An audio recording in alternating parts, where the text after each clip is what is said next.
Good night, Belizeans at home and abroad. My name is Leonard Brackett, and I'll be your chairman for the moment. And tonight is Monday. As promised last Friday, we'll be dealing with some constitutional matters again tonight uh, in regards to existing constitutions and how it is intended or planned to be altered by the efforts expended by the PCC.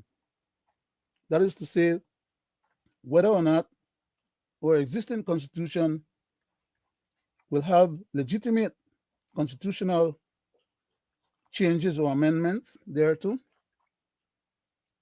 as per the recommendations that the PCC is making to the Prime Minister, and or whether or not the Prime Minister is going to alter any of those recommendations and include any of their own, according to what Cabinet and the Prime Minister may deem more appropriate or fit as far as their concerns or agendas are, and whether or not, when it goes to the House, if it gets that far, whether or not whatever the House decides to vote on will be declared constitutional or null and void. Of course, I'm not trying to get into the weeds right now, so I'm just giving that statement as a preface to what we're about to get into. And again, as a platform or program, consistency is concerned. That is that we have a pattern by which we do our house cleaning on the program before we get into our issues of the day. And so therefore we have a prayer, and then after the prayer we have a short reading from the scripture, and then we launch. Again, like I said, my name is Leonard Brackett. I'll be your temporary chairman for tonight. And I'll just proceed to bow my head and offer a short prayer.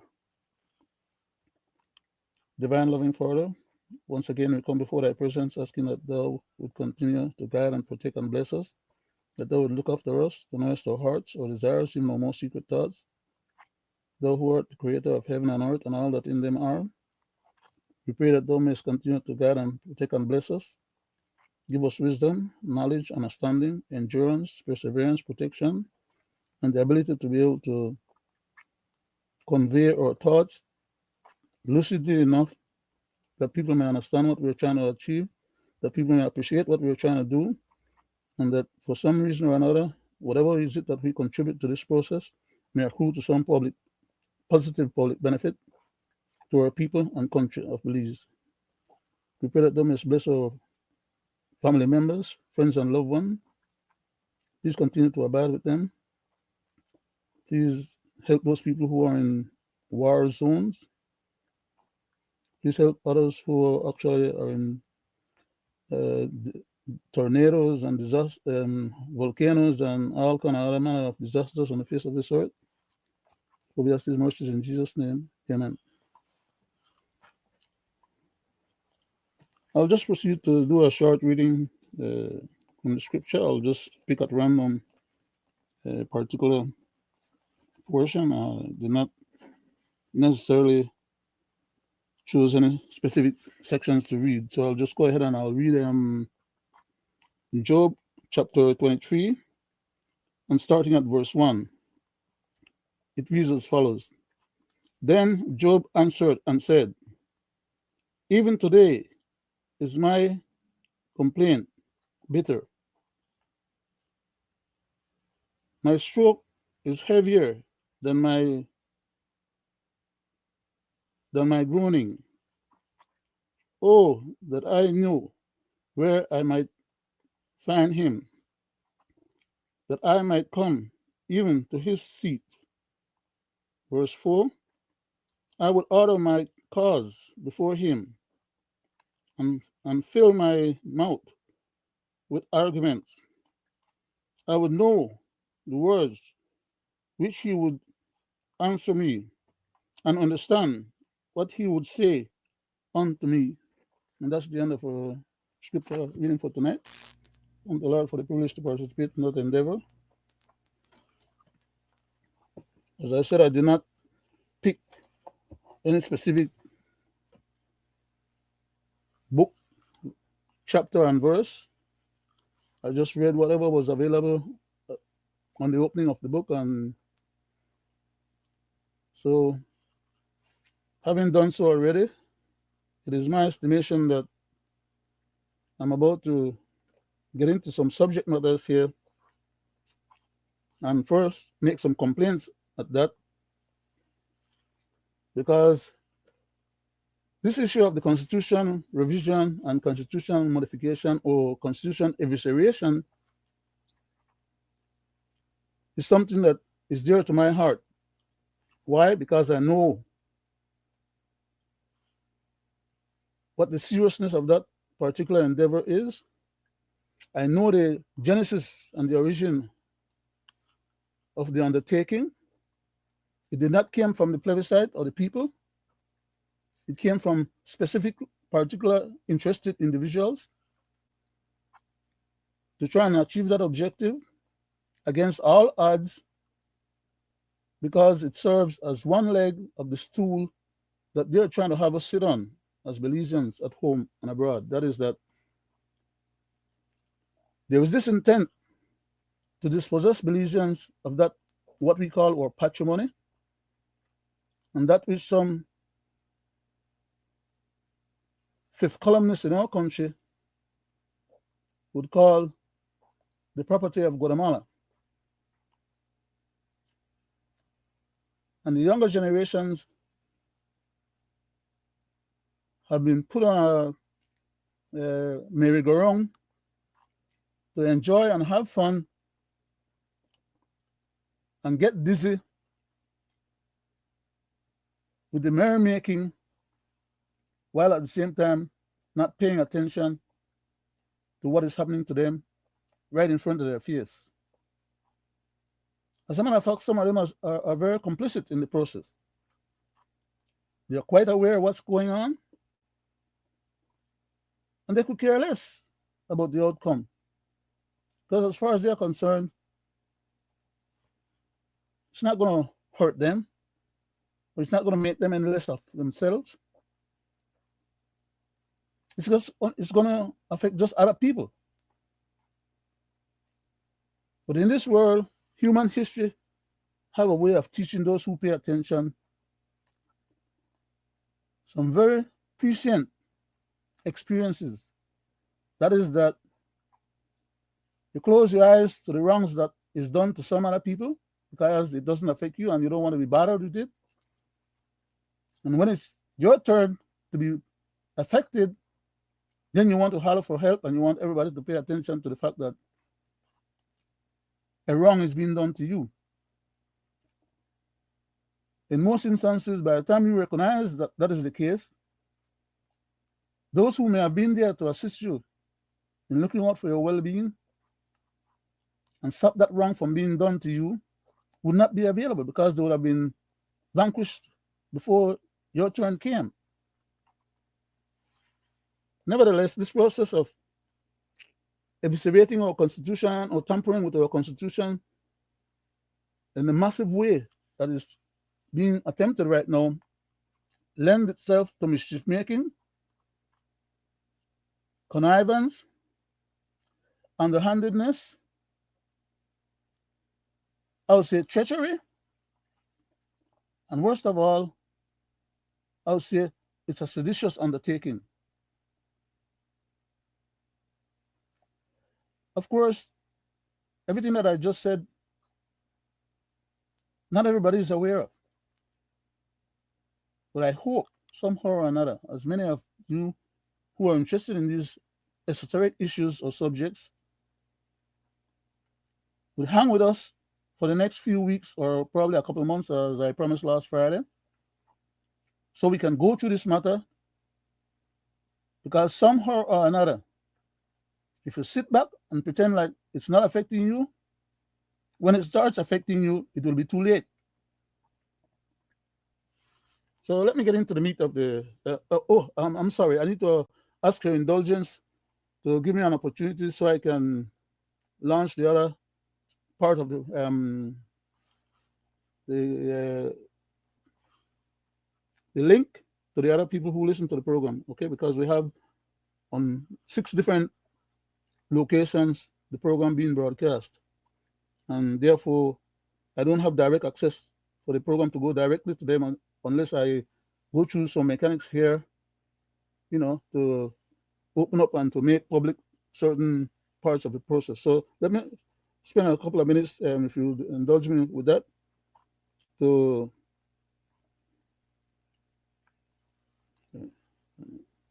yeah, okay. So I can go ahead and launch that stuff. It'll take me quite a few seconds, probably a couple of minutes at the most. And I need to do that in the interest of being fair to the other people. Okay.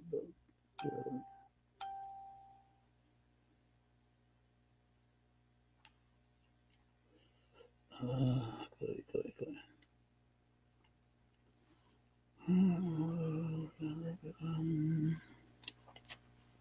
Okay. Yep. I'm getting there little by little. Just be patient with me. I'll put this one on public now.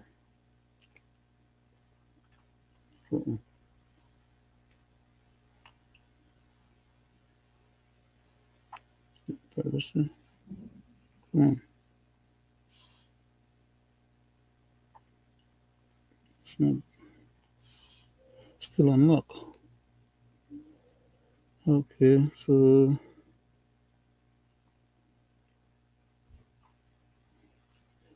oh man.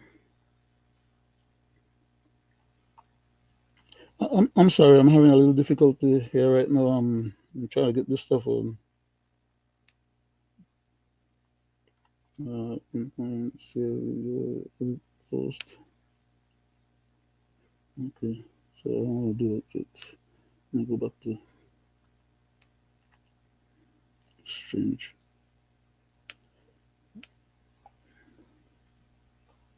It's not allowing me to edit. I'm trying to edit privacy and it's not. This is strange. Yeah, I'm live. I'm not getting the privacy.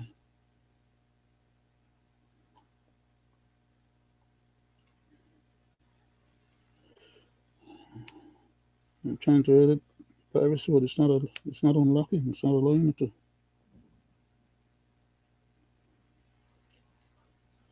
It's showing that it's locked in, but I don't want it locked. I want it. I'm sorry, people. I'm having a little difficulty here. I'm following the protocols. It says edit privacy. I'm trying to edit the privacy, and I did it 3 times already, and it's not allowing me to access the ability to edit. I'll try another time. Let's see, because I do need to. It's not allowing me to do it. It still have me locked. Okay, I'll go one more step. Let me do this. So that the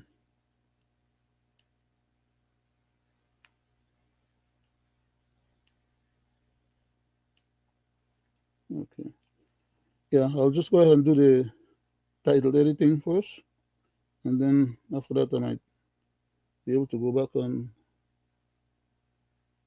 the media. All the,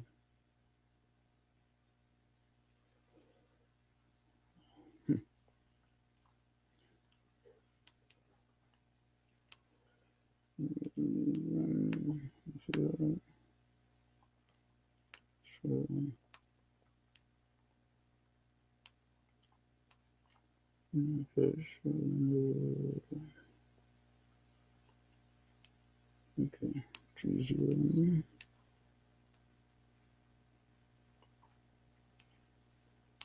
just a minute, my people. I will be with you. I just need to do the best I can with this stuff here. So today's Monday.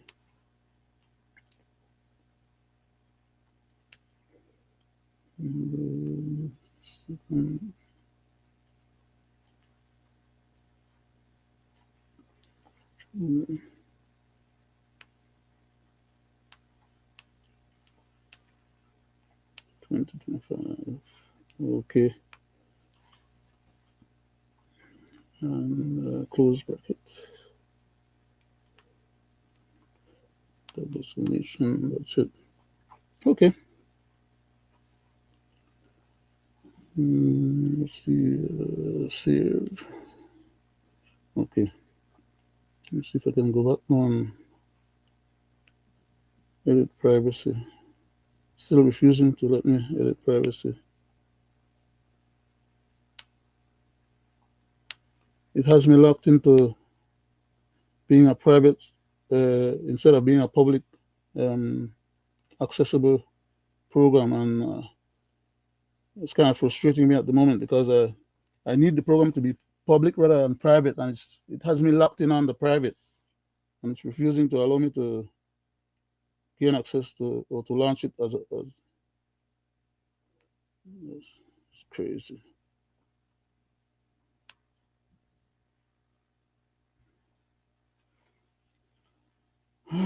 God.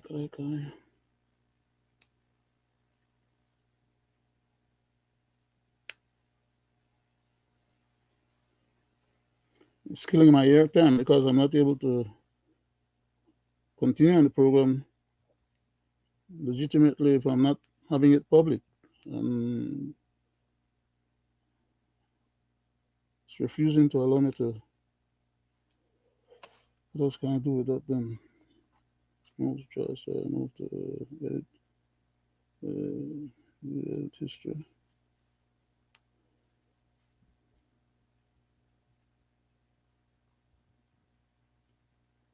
Okay.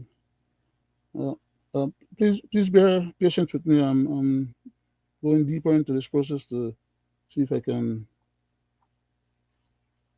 find a way to unlock it because it has me locked out. That's not going to work, or at least it's not going to be effective.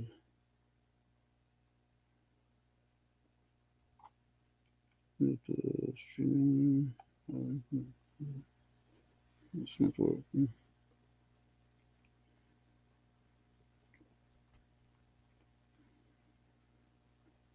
Okay. This is visible to anyone who can see the post. Yeah, it's visible to who can see it, but I want the public to see it, and it's not allowing me. It's refusing to allow me access to. Let's edit history. I don't want to deal with that. I'll make another try again. I'm sorry, people. Somehow or another, I'm being locked out of the program. I'll just go ahead and do the program in the interest of time, and just let it be as is. Okay. There's nothing I can do right now but that and kill more time, and I don't have the time to spare. I really wasted almost 18 minutes already.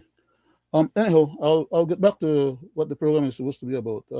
As I'm saying, we have this issue of our constitution being tampered with, and there is a need to look at what the constitution currently says as compared to what the proposals are about. And I have a copy of the proposal that I'm going to go into bits and pieces of.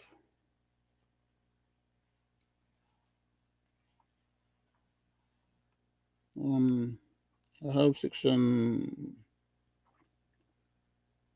Okay. In our constitution, we have what you call parts of the constitution, part 1, 2, 3, 4, and like that. And then in each of those parts, we have various sections. And under those sections, we have subsections and subsections or paragraphs. And the way it's being structured here right now is almost similar in terms of the structure presentation itself, for other than the fact that they call their amendments in a numerical order, like Amendment 1, Amendment 2, Amendment 3, and things like those. And then I wanted to deal with specifically right now.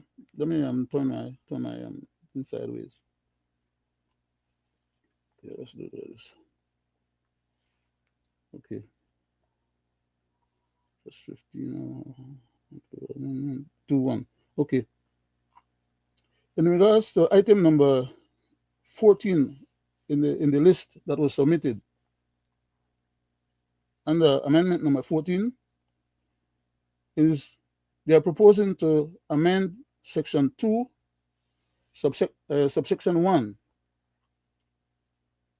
It says, amend the Constitution at section 2, subsection 1 and 2.2, which, by the way, subsection 2.2 should not be in our Constitution. I think those of you who listen to our presentations would recall many times before I have mentioned that that particular subsection 2, section 2, subsection 2 is illegal, unconstitutional, and has been ruled as such and sustained to be such by the Belize Supreme Court, as well as the Belize Appellate Court, and was sustained by the Caribbean Court of Justice, which is a regional court of laws jurisdiction or final jurisdiction.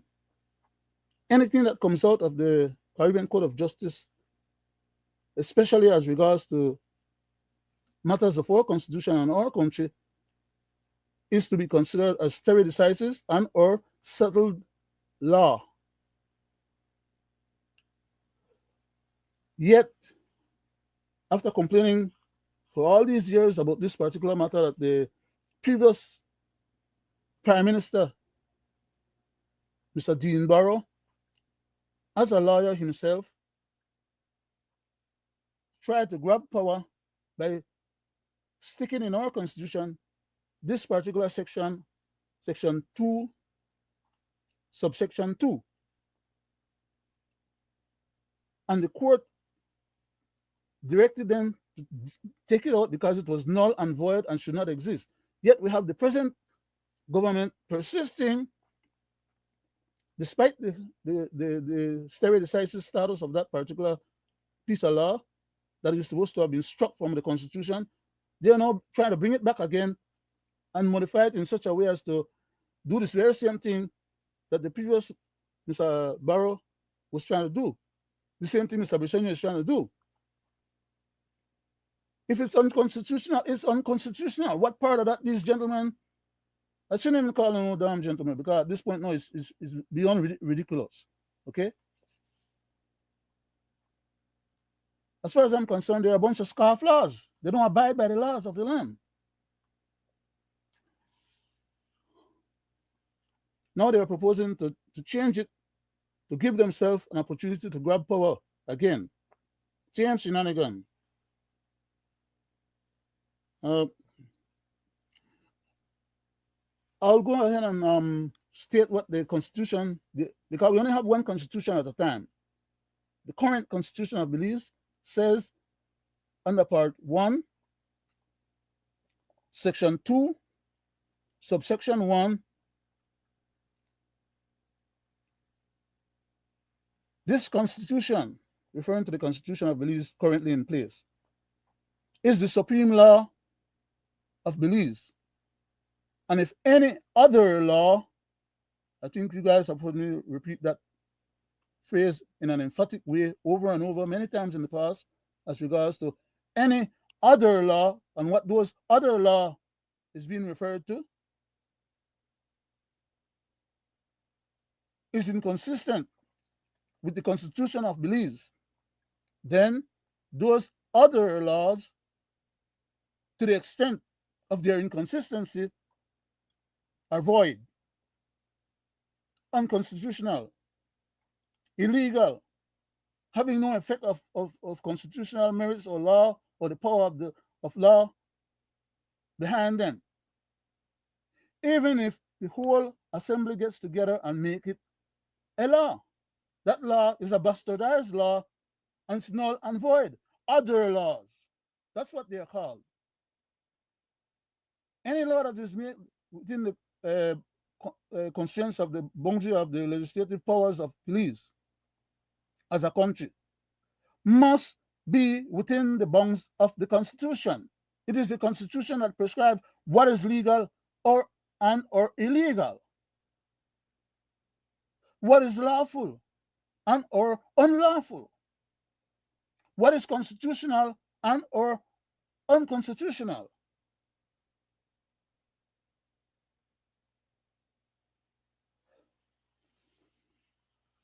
And yet these jackals, they come around trying to play the fool as if they don't understand or know what is it that is being spoken about in the Constitution and what the references are. And they keep going and making bastardized laws and pretending that because they make it, it has to be constitutional. If they want it to be constitutional, make it within the bounds of the Constitution. It's as simple as that.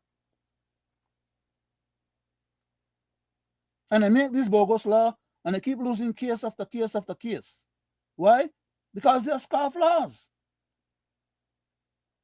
And they are being so deliberately. They create these laws, put them on the books, and other people get affected by it and get hurt by it. And unless those people have enough money to fight their way through the legal system to get vindication, then those people that get hurt just get hurt, and there's they have no recourse because they can't afford the legal system and the legal process. As far as I'm concerned, that amounts to evil doing. You cannot use the power that the people grant you by voting for you and put you in charge of their business for you to turn around as an evil-minded person and commit crimes against those very same people under the color of law. It's preposterous from a professional perspective, from a lawful perspective. That is that they want to make laws to facilitate them being exculpated for the crimes that they are committing, while they are committing crimes against the Constitution itself in order to bastardize and hurt people with those other laws. And unless people can fight the process, their rights are not vindicated. Some of them spend time in jail. Let me read this stuff. I just said to you, the general public and the listeners of this program, what the Constitution of Belize says as regards to section 2, subsection 2. Here's what these jackals are trying to say. They want to amend the Constitution at section 2(1), which says that anything that is inconsistent with the Constitution is null and void. They want to change that and legitimize illegal laws. For all intents and purposes, that is the objective. Then they also want to include or play on section 2, subsection 2, which was been ruled, again, as I'm saying, as being null and void. So why are they insisting in wanting to make use of it? It says, after the words other law, as I keep on emphasizing, they want to amend that section after other, where it says other law, by including or altering or adding the phrase treaty, convention, covenant, regional or international agreements in both places. How are you going to have that in both places when one of those places should not be existing in the first place? Do you not know your job? Or do you not understand what you're doing? Or how to do it right? Why you insist in bastardizing the Constitution? Why you insist in carrying forward something that you have been instructed as a government to excise from the Constitution as was put in there by the previous administration? Why are you going to piggyback on the wrongs that the previous administration did, for which they were kicked out of office, and turn around now and pretend like you don't know that, what was done was wrong, and pretend that it was correct, and put back those issues in the Constitution, or usurp those powers modify that stuff and try to pretend that by modifying it, it's going to be right. In our constitution, there's provisions already for treaties. We have had treaties 100 and almost 200 years old. And our present constitution spells out how those matters are dealt with. Our preamble speaks to that matter as well. So why I need to keep myself circumspect. I don't want to say the wrong word or disrespect myself or the program. Let's go back to another part. For example, at item number 15, for example,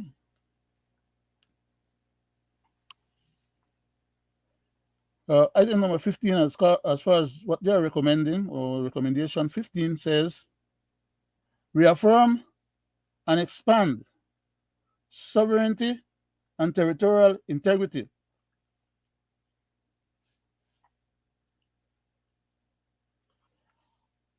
All authorized agents of the state are briefed on those shared values.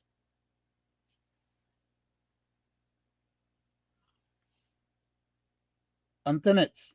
That is to say, no law, agreements, treaties, conventions, arrangements, membership, or participation of police which cedes sovereignty to another person or nation. That is, when they say which cedes sovereignty to another person, they're referring to the Governor General and the head of state. Okay? I hope Belizeans are picking up on these subtle statements that they're making and understand the context of what is it that they're attempting to do. That is, commit sedition with you, the Belizean people, being blamed for having assented to and agreeing to these type of activities. That is, to eviscerate the head of state and to allow for them to vote for the Prime Minister directly to be a replacement for the head of state. That is, that at some future date, they're going to come and modify these very same modifications that they're currently doing or wanting to do. They're going to come back later on, and instead of using the word Prime Minister, they're going to use President. Because that is what they are actually attempting to do. But they're taking us one step at a time. For those of you who are not paying attention and who are not inclined to understand these things or are interested in these things, don't say I didn't tell you so. Okay? Let me continue reading further. Treaty, conventions, arrangements, membership, or participation of Belize, which cedes sovereignty to another person, such as the head of state that is not a Belizean born and that to whom they are currently having to go to get ascension of powers, or nation or group of nations or international organizations that contravene or interests should be signed. So what they're doing there with that is they're opening up the door to modify the way we look at our constitutional status in terms of Belize being a sovereign country, and under section 1 of the Constitution, where it stipulates what the boundaries of the country is, they are trying to exculpate themselves from the present allegations that some of us are making, that they are trying to get us to be more friendly to our mortal enemy and to give our mortal enemy a drop over us. They want us to be more loving to the mortal enemy than the mortal enemy is loving to us. And because the mortal enemy is bigger and more powerful than us, that we must lap our tail between our legs and just, acquiesce to whatever the mortal enemy decides or choose.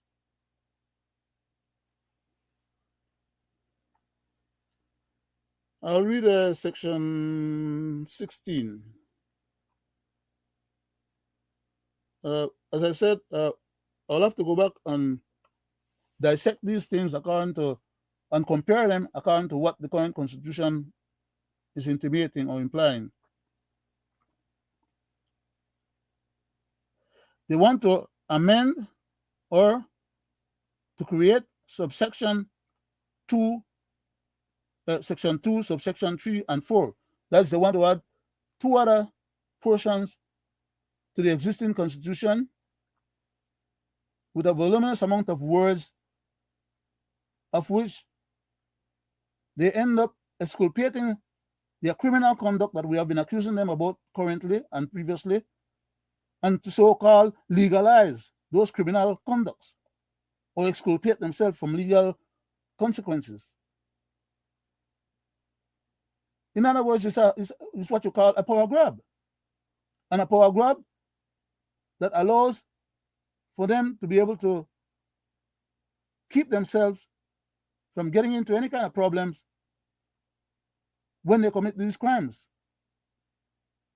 The Prime Minister says that there are parts of the current constitution that he is disagreeing with, and that's stopping him from running the country the way he wants to run it.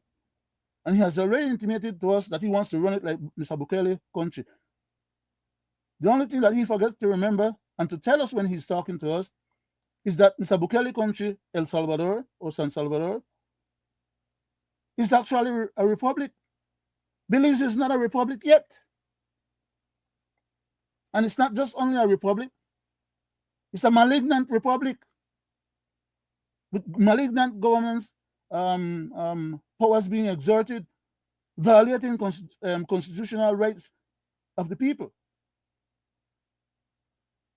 in order to have some of the people, put on the manners, as we say in Belize, right? Or in other words, to checkmate them. As a matter of fact, not only are they putting their own people on the manners, but they're taking people from abroad, from other countries, to put into their jail cells for a fee. They're acting like modern Gestapos or modern slave traders. Because for all intents and purposes, what is happening or what they're doing is to traffic human beings for a fee. It's just another modern way of slavery. But let me not get too detailed into that because that's not the essence of my presentation tonight. We have quite a few weeks coming up that we'll be dealing with these matters and tracing them out bit by bit because it's 100 and odd pages of it. And since most Belizeans are not aware of what the 100 and odd pages of our existing constitution comprised of, how much easier then should it be expected that they will be able to understand what was in there and what they're trying to put in there now? They're at a disadvantage. They're not knowledgeable about their constitution. And these jackals are trying to pretend that we must trust them because they're going to be looking after our interests.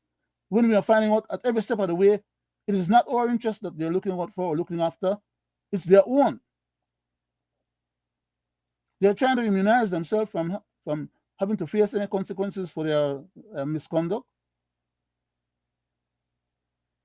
And they're trying to haul and pull the constitution and govern us not the way we are supposed to be governed under what our present constitution says, to the point that the present leader of the country has no respect, regards, or consideration for the constitution, constantly violating the constitution and the rights of the people. And because the same people go back and vote for them, when they offer those people a few coins and a couple of beer and some food on election day and a little party, the people that indulge themselves in that kind of behavior It's like they're selling their patrimony for a plate of food. And then these guys go back in office and disrespect the teachers, disrespect the civil servants, disrespect any and everybody else. Why? They got power. They drink and eat power. And the power that they exercise or that they use is not benign power. It's not constitutionally viable or valid or mandated.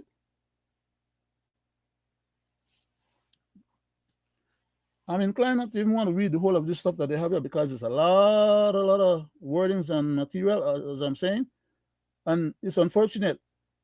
I shouldn't have to find myself in a situation where I'm lending credence to and or having to explain away their craziness.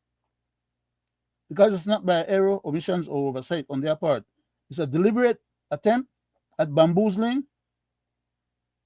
and safeguarding their and protecting them own selves while taking advantage of the situation. But having promised to do so, I'll just do the best I can under the circumstance, and I'll indulge myself against my own best judgment to at least make a presentation of the material.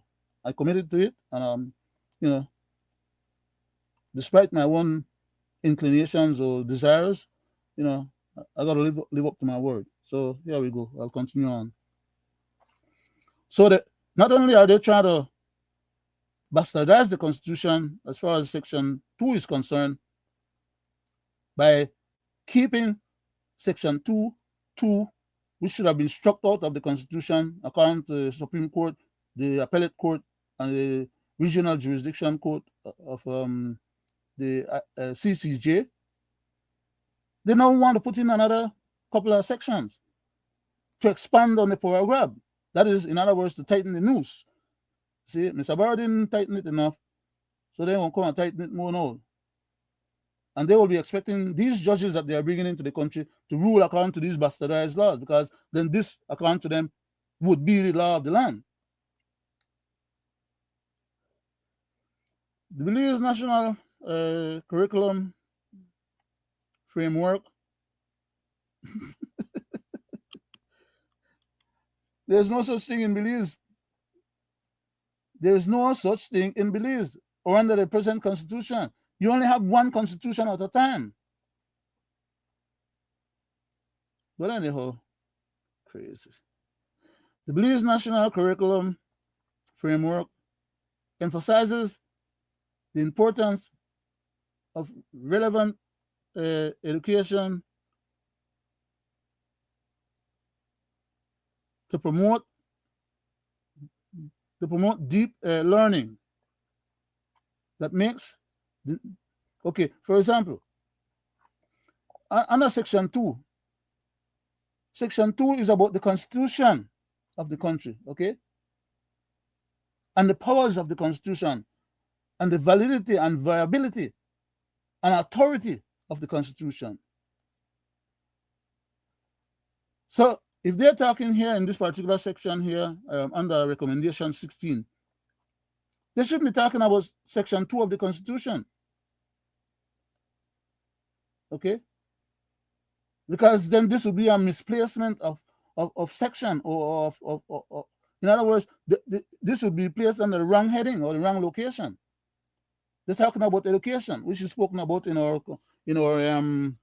preamble, as well as other sections of the Constitution, to which when they were going around talking about wanting to educate the people, they were saying there was the Constitution or nobody in Belize have any right to education.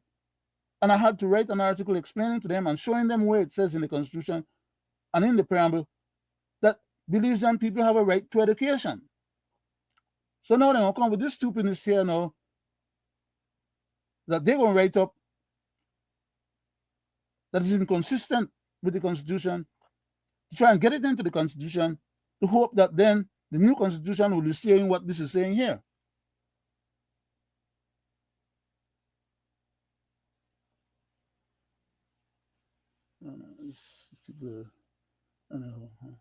Let me keep my cool.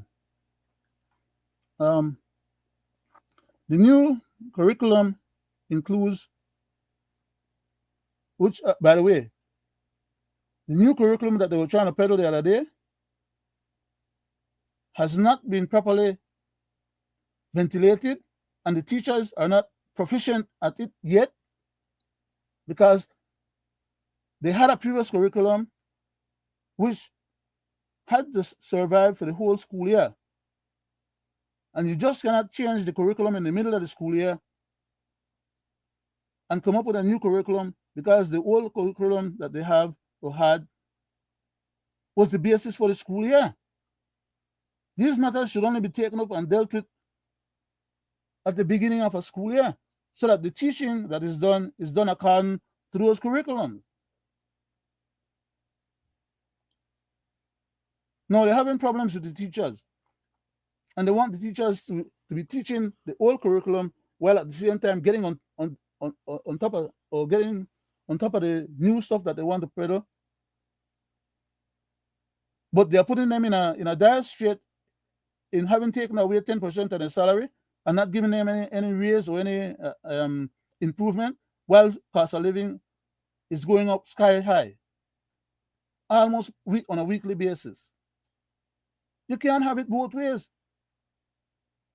Then they go to the United Nations, not the United Nations, the IMF, and tell the IMF that they need extra money to help pay the teachers them and to help improve the schools.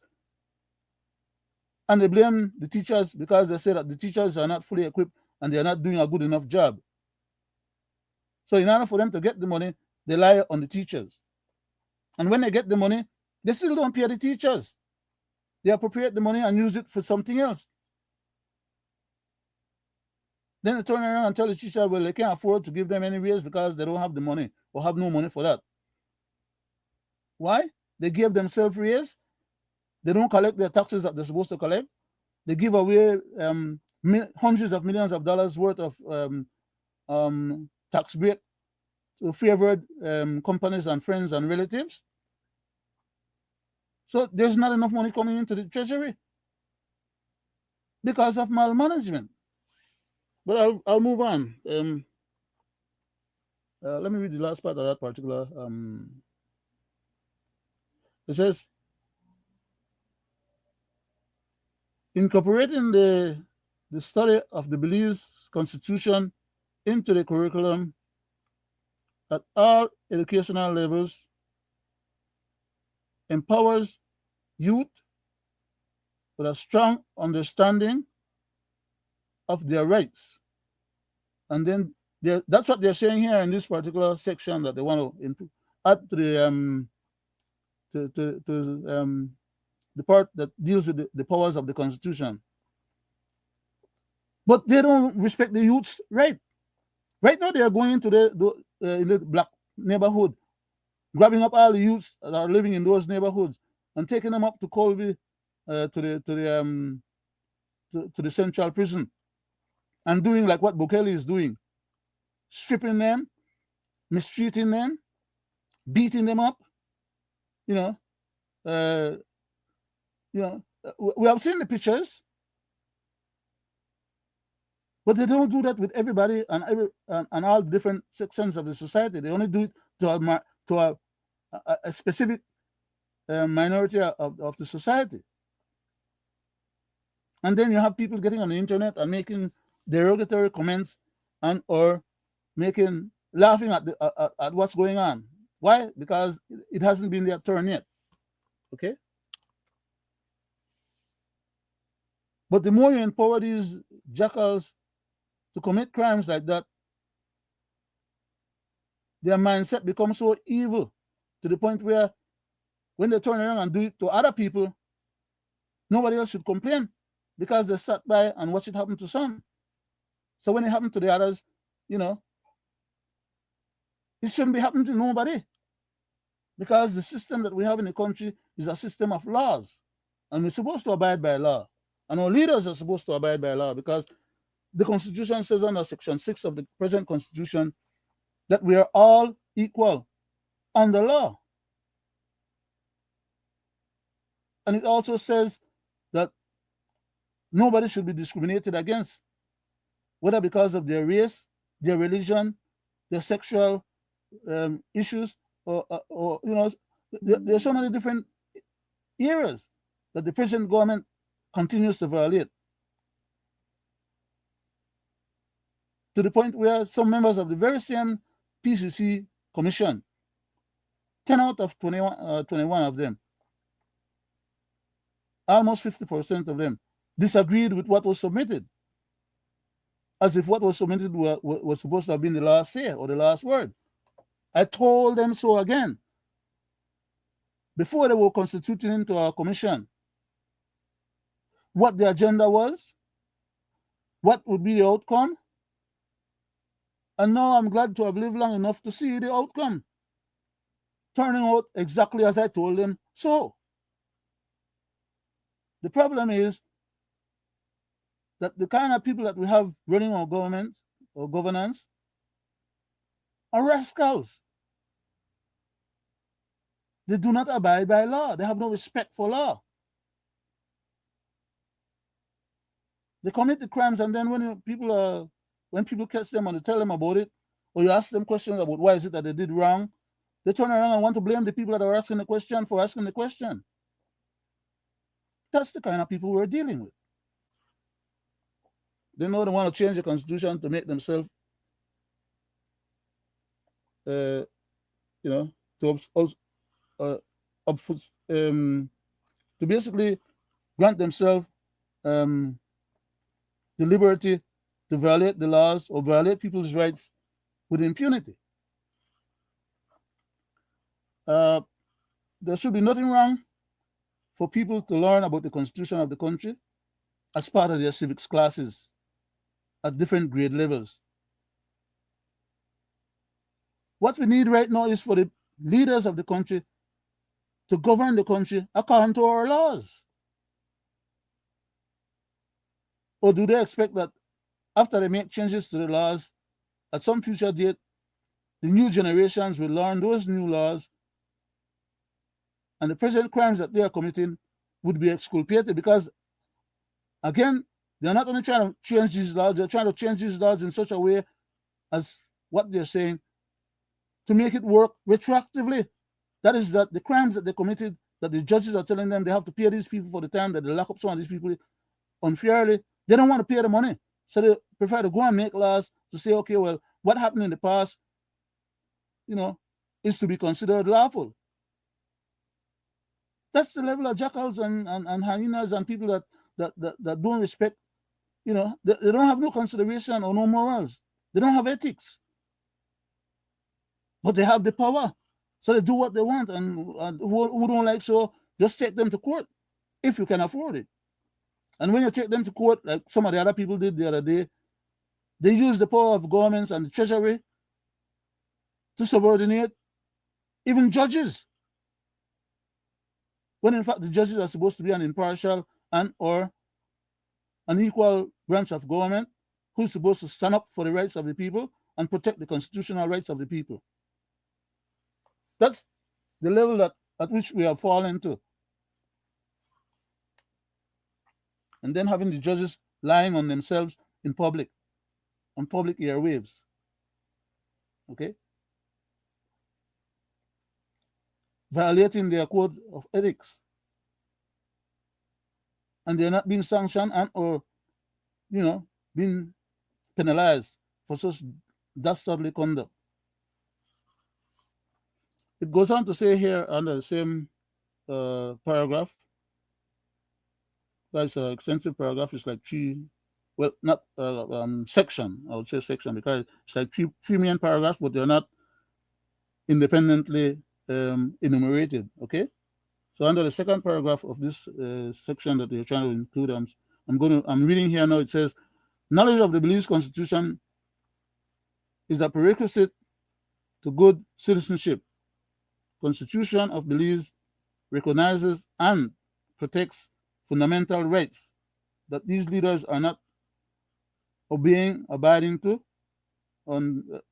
fidelity to, because they keep on violating people's rights, and then they turn around and make laws to justify them being exculpated. The protection and dignity of all individuals within the country. All of this is already stipulated in our present constitution. Your constitutional rights are enumerated in the constitution by sections. So all this generalized googly gawk that they're talking about here does not help to strengthen our constitution. What they're doing is trying to find ways to add additional words, like I said, to exculpate. It's a whitewash that they're doing. I'll skip that the rest of that because it's a lot of wording, like I said, and we have 100 pages, and we can't, we have to fit as much as we can into every hour and a half programs that we have. And at the rate these guys are going, it seemed to me like they would come around at some date and just go to the house, do one of their slick moves, that is to read all 3 readings of whatever is it that they want to pass in one day, and that's going to be it.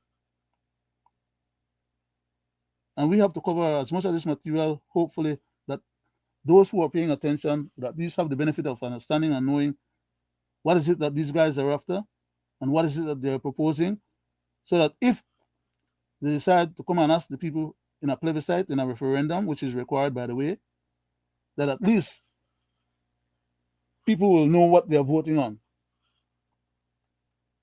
But these guys don't want people to know nothing. Okay? Everything they're trying to do with a sleight of hand.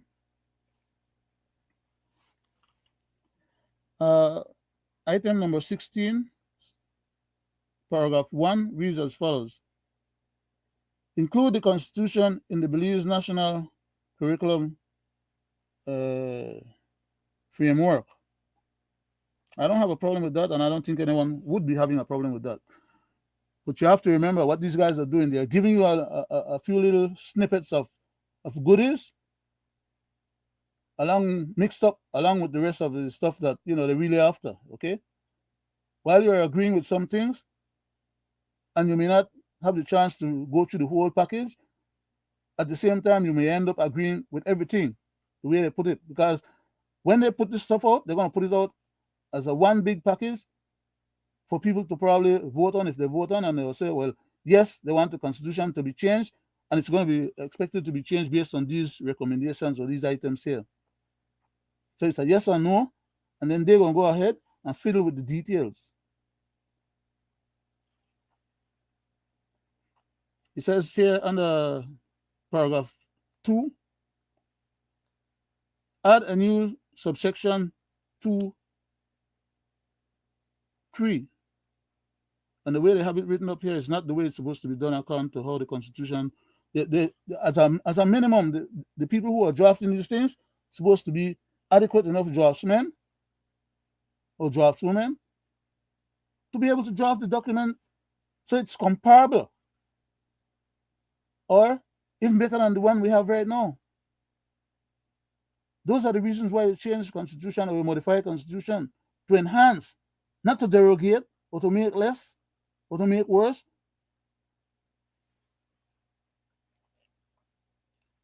This Constitution shall be taught in all educational institutions in Belize. Why have they not been teaching the existing Constitution in the same manner? Where is the effort expended to let the people learn about the present Constitution so they can know what they want to keep or what they want to take out or replace? There's no such interest because that's not their agenda. I'll go on to page 22, where it speaks about part 2 of the proposed fundamental part 2 of the proposed constitution amendments or changes. No, something. I don't want this off my screen. Get it off my screen. I'm busy right now. Yeah. So it says part 2, and before going into this part 2, remember everything that I read about just now or discussed just now is under the new or proposed part 1. Okay. which is bogus, by the way. I think I mentioned that earlier. Part 1 of the Constitution should be dealing with matters of the state as regards to proper construction or proper drafting of a adequate and proper constitution would indicate that under part 1, which is the first part of the Constitution itself, the detailed part of it, the citation part of it, would cover what the state is and what the powers of the state are in regards to the maximum law of the land. Okay? But from what I read on this program just now, we were dealing with a whole lot of googly gok in the beginning of what they're proposing under part 1, where those issues, if they were really seriously contemplating adding those items to the Constitution, it should be added under the proper heading.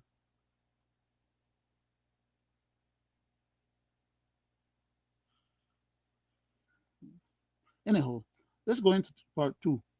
Part 2 is actually where in the present Constitution we find our fundamental rights.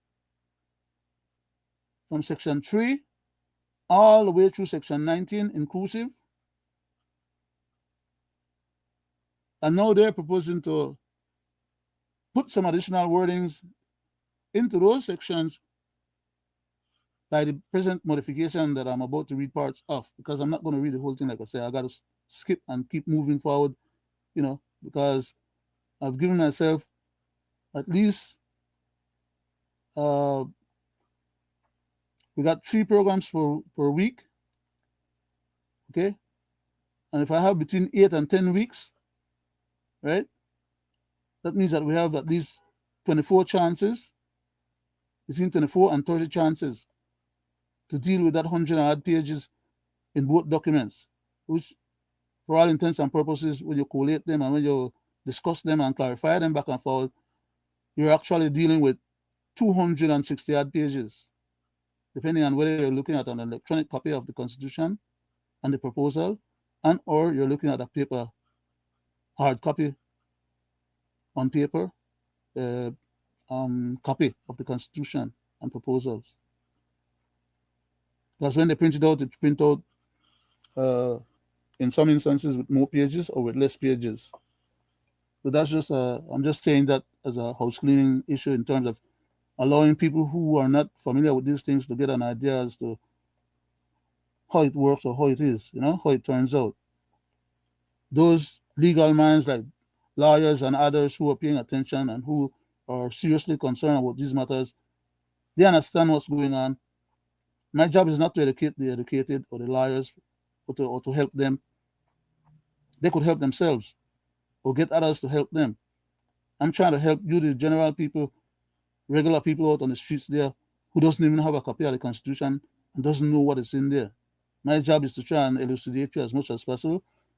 Hope that you'll spend your valuable time and get the knowledge for free.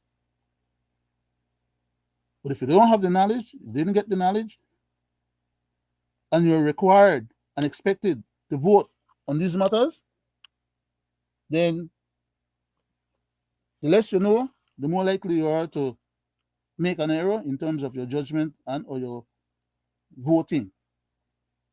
But believe me, at some point or another, this matter will go to court and it will require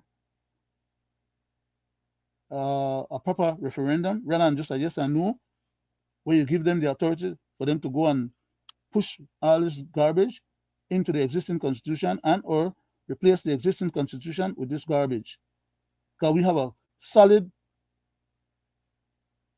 effective Constitution right now. It's just that these guys have been unwilling to abide by it.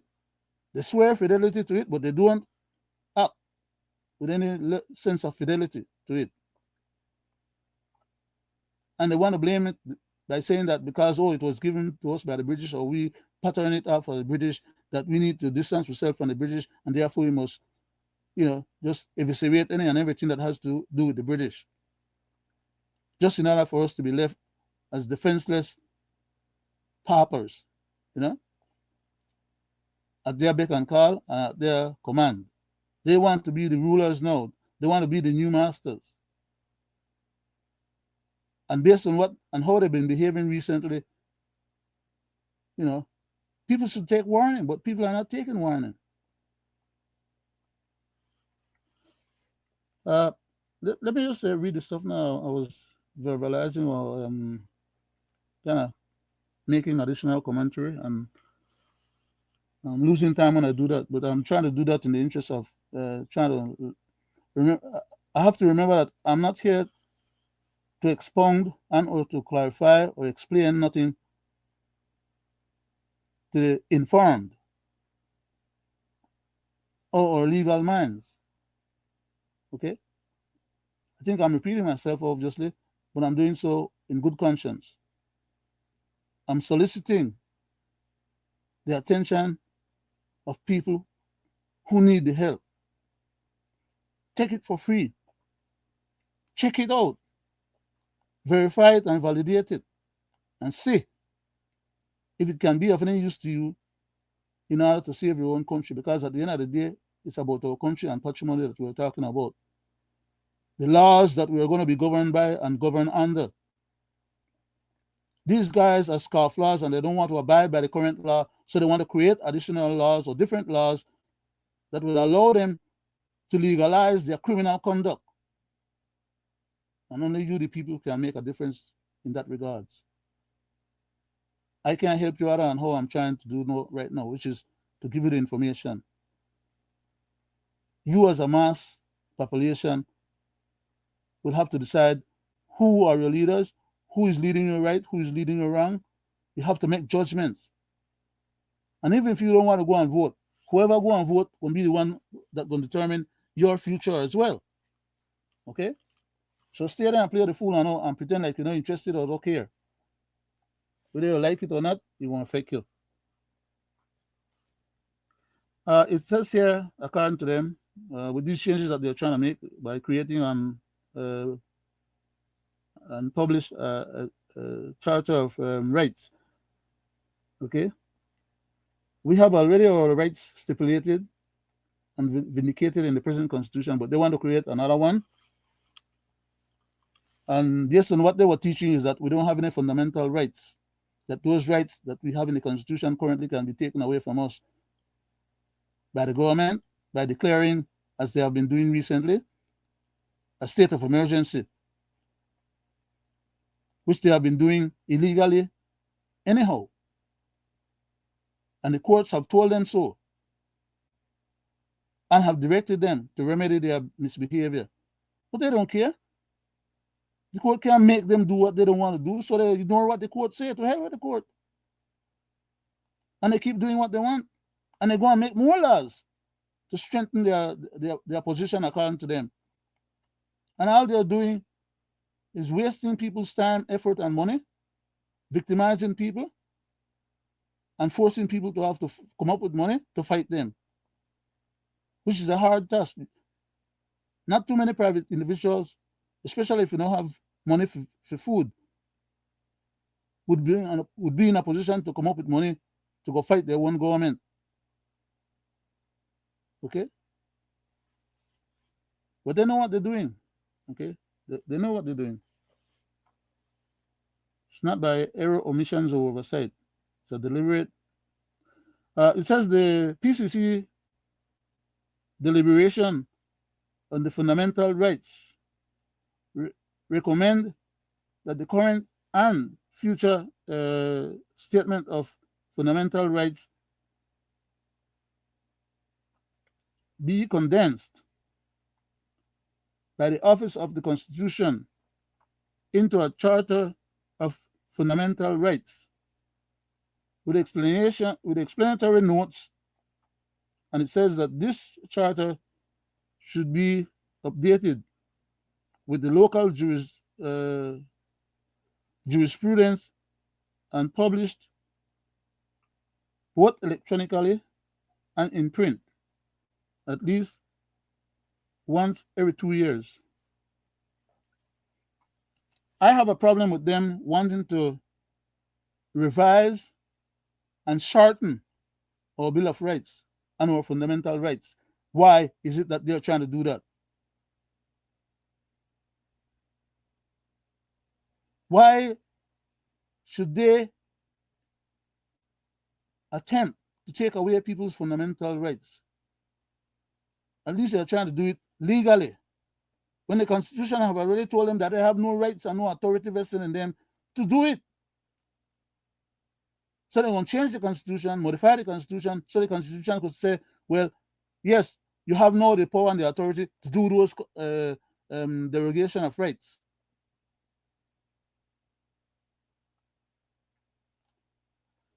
I wish somehow the Director of Public Prosecution, the DPP, would haul some of these guys into court on their own dime, not as ministers and or as officers of the state, who then use the treasury of the state to defend themselves, as they have been doing in the past and currently up to today date. I wish somehow, of course, the law is not there for it to happen, but it wouldn't be unconstitutional to demand that these jackals who have no respect for the Constitution, that when they violate the Constitution and they violate anybody's rights, that they should be the one to suffer consequences for their gross violation of people's rights and the Constitution, and that they're supposed to be held personally accountable. I bet you we'll have better governance, we'll have better results, and some of them would be more cautious with their willy-nilly way of behaving, because it is always on the public purse that they commit these crimes. And when they get the backlash or the court rule against them, it is the public purse that pays for their damage that they do to us, the civilians out here. If they are to be held personally accountable, we will get better governance. I have no doubts about that. But that's not the way it is right now. In fact, right now, if they're speeding on the highway or on the streets and they knock down somebody, the way the system is set up right now, they can still continue on their journey and deal with those matters later on, because the law said that, especially if they're heading towards Congress or towards a meeting or towards that should not be impeded in their travels back and forward. So we have had cases in the past where ministers, not during debate time or Congress meeting time, but just arbitrary time, weekend time, have knocked people down, have crashed vehicles into lampposts, while being drunk, have run vehicles into the sea or over the walls of the rivers and whatever else not, and in many other circumstances, and nothing come out of it. In fact, a few days later, they get another new government vehicle with new fuel book. I'm straying from the focus. Please excuse me. It's frustrating when you deal with these things, and to know that, especially as regards to the laws of the land, right? They're not obeying the current laws of the land.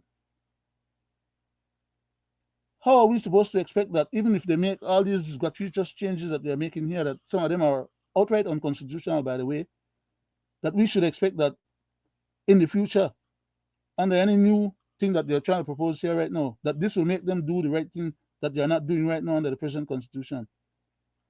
It's a big shame.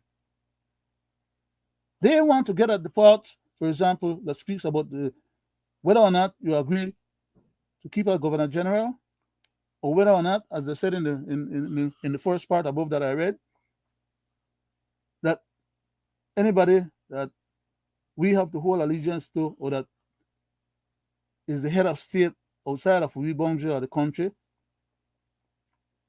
that should not be accepted, that now all the powers of the country is aggregated within the boundaries of the country. There was a reason why we made that first-time bargain to become independent within the Commonwealth. They don't want to hear that, and they don't explain it to people. Let me go to the section where it says number 17. Publish and make available countrywide the text of the Constitution as we condense various booklets. That is that the Constitution is always published. It's not updated regularly enough by my judgment and belief or observations. But they are going to make little booklets to teach the Constitution, which they have been doing in their recent attempt to do Constitution reform. They picked out a few items and start teaching those items about our fundamental rights not being as fundamental as are being declared. Because they're only fundamental as far as the government is willing to allow you to have them respected and maintained as fundamental. But under your fundamental rights, according to our current constitution, the government is empowered to have a police force with police powers to do police work. But I would add one word to that: lawful police work. Not just police work, lawful police work. Because these controls that we have right now in the police department, they are committing crimes under the color of law. They are beating up and breaking up people, killing people, doing all manner of evil against the people. And then their superiors exculpate them, which is wrong. So you could teach your constitution, and you could teach your rights, and you could, haul and pull the system and still be violative of people. In fact, right now they have an SOE in place in parts of Belize. That shouldn't be in place.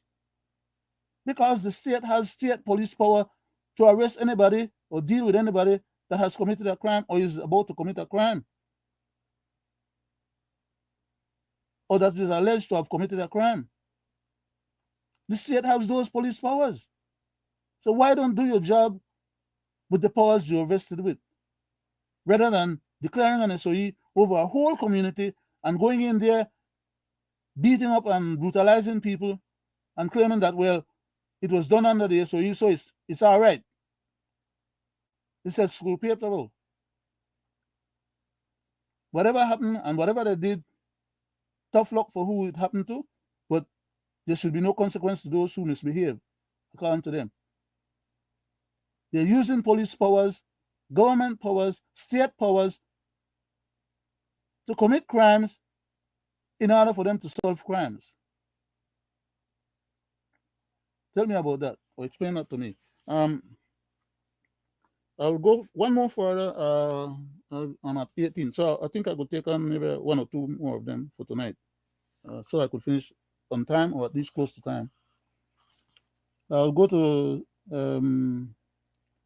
recommendation number 18. It says amend section 3 of the Constitution by the modification recommended here under 18.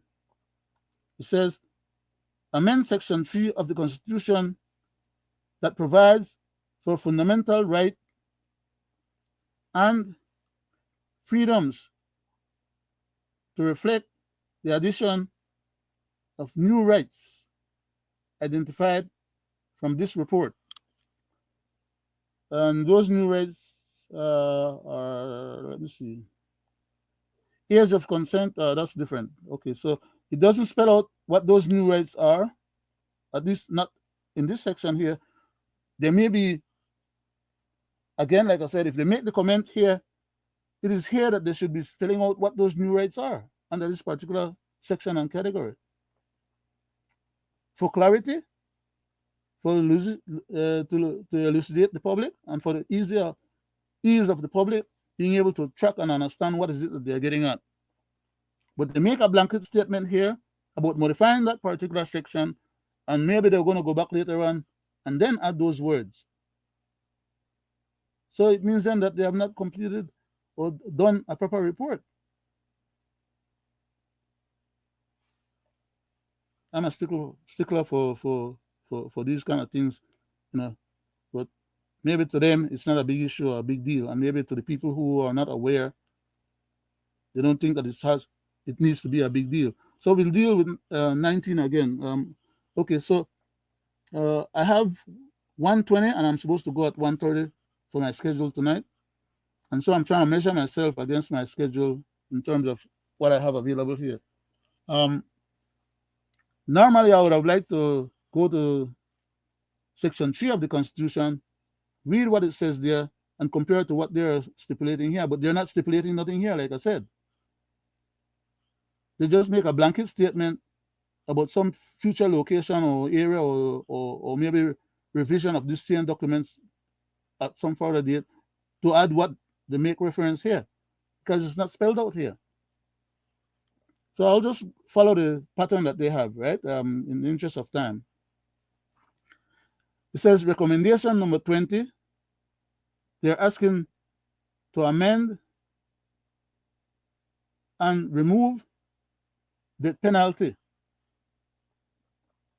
Now, that is recommendation 20, but it's not, okay, here, okay, let me not preempt it. Let me just go ahead and read. I'll read the recommendation 20, which they have there, and it reads like this.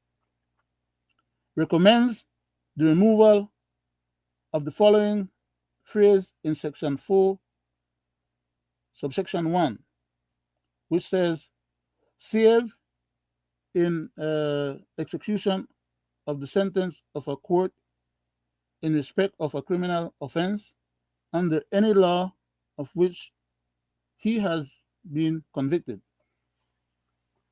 When it uses the phrase say, it means as in this circumstance. That's what they're referring to. So I'll replace the word say that they have here by saying as a in this circumstance, in execution of the sentence of a court in respect of a criminal offense under any law of which he has been convicted. That is that what they're trying to talk about is, especially in the case of the death penalty, our laws currently stipulates that the death penalty is still a live item of consideration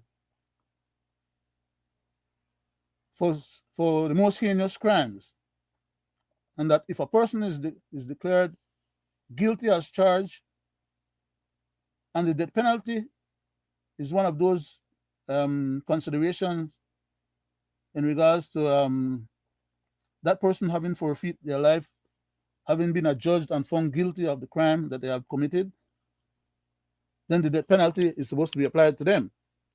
But we have some people in the country that decided that we must align our laws with some other countries, and especially the European countries then, that say that the death penalty should be abolished. And that is one of the reasons why the Belize legal community had demanded that we change our court of last resort from being the Privy Council that we used to have before to now the Caribbean Court of Justice. Why? Because the Privy Council was demanding that we get rid of the death penalty, and we did not want to get rid of the death penalty out of our legal system. We're at the Caribbean Court of Justice, and for all intents and purposes, most of the cases that have gone there have been overturned. So we moved from the Privy Council thinking that we're going to get relief at the Caribbean Court of Justice, and that relief is not to be found anywhere so far. So now, most of these criminal elements that we have in a society, they arbitrarily and capriciously decide that they're going to take the lives of whoever, whenever, and however they want, of other people, because they know that their life will not be forfeited. they will end up going to jail, and they can carry on their devious activities from behind jail, and run their gang group or their organized group from behind jail. And that's no news to Belizeans.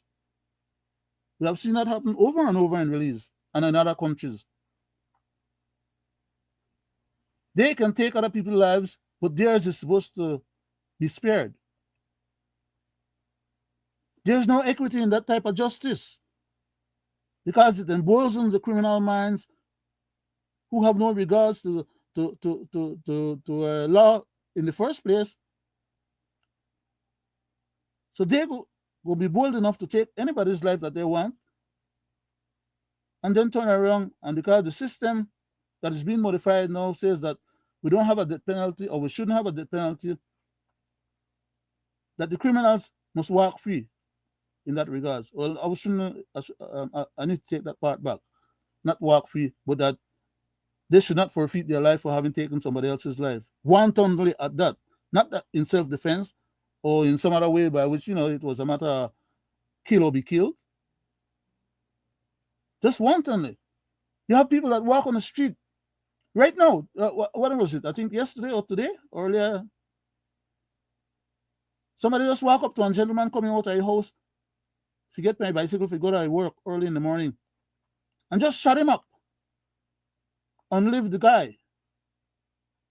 Why? According to what we're hearing, it's about some property, that there was a beef over some property. So the person that the guy had the beef with is still alive. The property is still there, but the gentleman is dead. So he's not around to enjoy his property anymore, and somebody else is going to end up enjoying his property in his absence. And you tell me that is good justice, or that is adequate judgment, or adequate, No. I believe in an eye for an eye. If you are bold enough to take somebody else's life, you should be bold enough to face the consequences of having to give up your own. You forfeit your own when you take somebody else's one. That's the way I look at justice. I'm not saying that should be in all cases, because sometimes you got to do what you got to do for self-preservation, which is the maxim of creation. Everybody in this world is entitled to act in their own self-preservation circumstance. But some people, their life is not threatened, but they feel they can just willingly go and take other people's lives. And some of them, they do that repeatedly. They have no regards, respect, or consideration. And they dare you. They say, I did it once and I could do it again. And they keep doing it, as a matter of fact, because many of those crimes that you see happening in Belize with killings and so on is hard hits, okay? I'm not giving you any news, because those of you who are paying attention should realize that by now. A lot of these killings are based on hired hits, as in the regards to this case that I just spoke about, this gentleman just now.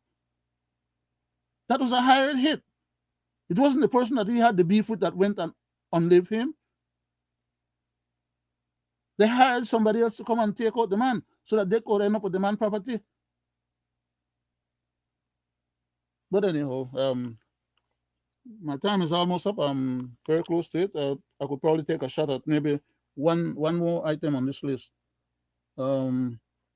It's 129, I think. And I'm dealing with number 20 right now because I had skipped over some before that I have to go back to. I skipped over those before because I was trying to get to the particular ones that I thought should be of interest and should be easy for people to lock into and understand with clarity, easier than to start with the heavier and harder ones then. So once you start understanding the process of what's going on with these easier ones, it will be easier for you to, pick up the other ones. And so I'm jumping around and ahead, on various parts. But like I said, time is running out on me. I only have a minute and a half probably left. And so I'll just see if I can do one more. Okay, so we dealt with that one. Let me take the next one up. PCC acknowledge.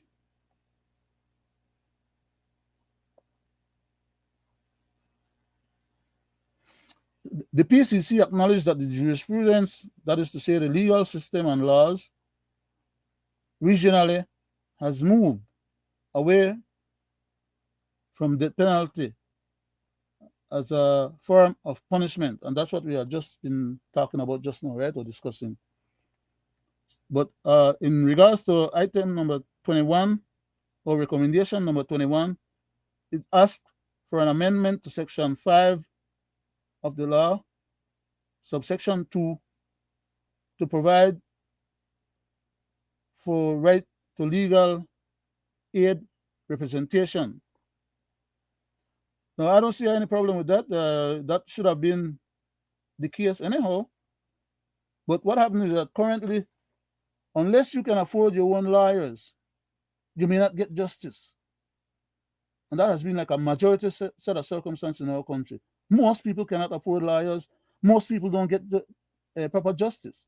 They get justice, but not proper justice. They get the justice that is meted out to them based on their ability to acquire a proper defense.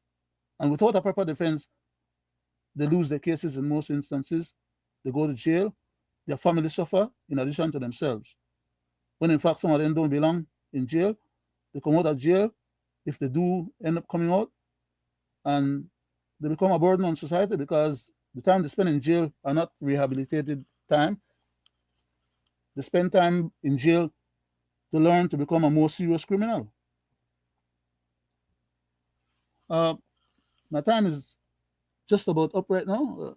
It's up already. I'm 1 minute and a half beyond my time limit. So I'll just leave it at this point right now, and we could come back to that on our next session.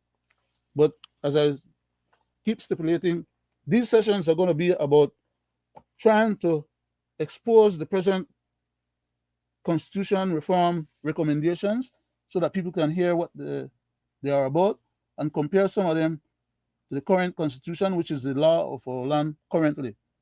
What these people are proposing is not law yet. It hasn't. And even some of what they are proposing, and they turn it into law, it will be considered as other law, which according to the Constitution, if they are not compliant with the Constitution and they are violative of the Constitution, and they are inconsistent with the Constitution as per Section 2, they are void. Thank you very much for having granted us your time and patience tonight to listen to me babbling in your ears, trying to explain these. Some of these things are esoteric, you know what I mean? They're not simple. I mean, they are basic words, like anybody who could spell and read and so on could just read it, but just reading it without a little bit of contextualization is not enough, you know?